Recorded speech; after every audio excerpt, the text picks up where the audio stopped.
नमस्कार दोस्तों, आज हम बात करने वाले हैं हमारे छोटे से प्यारे भगवान लड्डू गोपाल की। आप सब जानते हैं, बचपन से ही हमारे घरों में लड्डू गोपाल की झूलियां, उनके छोटे छोटे मूर्तियां, उनका नन्हा सा रूप हर किसी का मन मोह लेता है। लेकिन क्या आपने कभी सोचा है कि हम लड्डू गोपाल की सेवा कैसे कर सकते हैं ताकि वो हमारे घर में हमेशा प्रसन्न रहें? और ये सेवा इतनी मुश्किल भी नहीं है। हर आम इंसान, चाहे बच्चा हो या बड़ा, थोड़े से प्यार और ध्यान से ये कर सकता है। इस वीडियो में हम जानेंगे, पहला, लड्डू गोपाल की सेवा कैसे करें रोजमर्रा की सरल चीजों से। दूसरा, क्या क्या करना चाहिए और क्या नहीं करना चाहिए।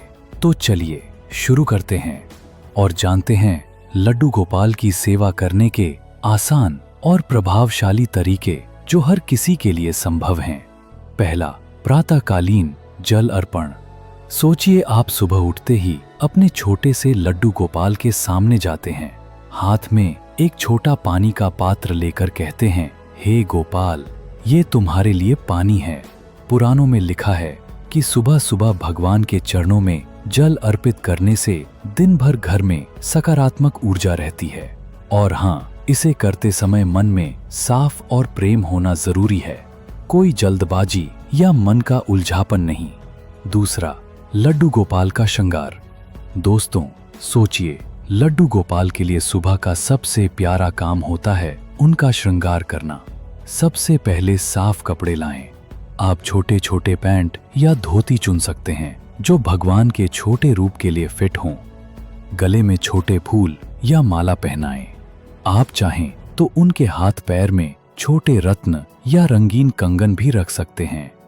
इसके बाद आता है चंदन का लेप और अक्षत, चावल के दाने अर्पित करना। आप धीरे धीरे उनके माथे, हाथों और पांवों पर हल्का सा चंदन लगाते हैं और फिर अक्षत अर्पित करते हैं।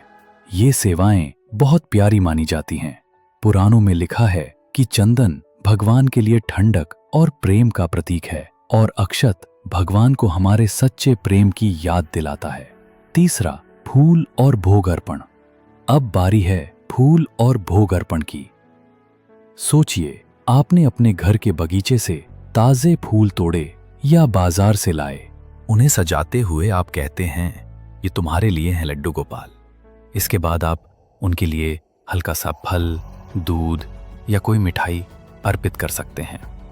भोग लगाते समय तुलसी पत्र अवश्य रखें, क्योंकि तुलसी भगवान को अत्यंत प्रिय है और बिना तुलसी पत्र के भोग अधूरा माना जाता है।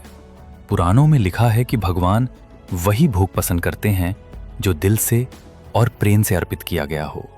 चौथा, भजन और कीर्तन। भजन और कीर्तन लड्डू गोपाल की सबसे प्यारी सेवा मानी जाती है। आप घर के छोटे से कमरे में बैठकर कोई भजन गा सकते हैं। जैसे ही आप मन के साथ गाते हैं, भगवान खुश होते हैं। पुराणों में लिखा है कि भक्ति से भरे शब्द भगवान के कानों में सबसे मधुर संगीत बन जाते हैं। पांचवा, नृत्य सेवा। अगर आप थोड़े मजेदार और रचनात्मक होना चाहें तो आप नाचकर सेवा कर सकते हैं। हल्की धुन पर आप नृत्य कर सकते हैं और अपने मन से कहते हैं, गोपाल, ये नृत्य तुम्हारे लिए है। पुराणों में रास लीला का जिक्र है। भगवान को नृत्य बहुत प्रिय है और आपके छोटे नृत्य में भी यही ऊर्जा होती है। छठा, नाम जप। सबसे सरल और शक्तिशाली सेवा है नाम जप। चाहे आप हरे कृष्ण बोलें या उनके नामों का ध्यान करें, हर शब्द भगवान के लिए अमृत बन जाता है। पुराणों में लिखा है कि नाम जप से सारे पाप धुल जाते हैं और हृदय में प्रेम की वर्षा होती है। सातवां, रात में लड्डू गोपाल को सुलाना। सबसे पहले साफ और हल्का कंबल या चादर तैयार करें। भगवान को बिस्तर या झूला में सुलाएं। आप चाहें तो हल्का सा गीत गाएं या मन में उनका ध्यान करें। बच्चों को ये सिखाएं कि स्नान, भोग, श्रृंगार और फिर सोने देना, ये पूरी प्रक्रिया उनकी सेवा का हिस्सा है। अब सुनिए क्या नहीं करना चाहिए। लड्डू गोपाल के साथ कभी न करने वाली चीजें। दोस्तों, हमें यह समझना बहुत जरूरी है कि लड्डू गोपाल की सेवा में कुछ चीजें सख्त मना हैं। अगर हम ये नियम नहीं मानेंगे तो हमारी सेवा अधूरी मानी जाएगी। पहला, यात्रा करते समय लड्डू गोपाल का ठीक से ध्यान न रखना। आप जरूर देखते होंगे कि कई लोग लड्डू गोपाल को यात्रा में साथ ले जाते हैं, लेकिन जब मंदिर या किसी जगह पर उन्हें अंदर ले जाना नहीं होता तो वो लोग उन्हें कहीं भी रख देते हैं, किसी कुर्सी पर, बैग में या जूते के पास। यह सख्त गलत है। लड्डू गोपाल को हमेशा साफ, सुरक्षित और सम्मानित जगह पर ही रखना चाहिए। दूसरा, भोजन न देना या रात में न सुलाना।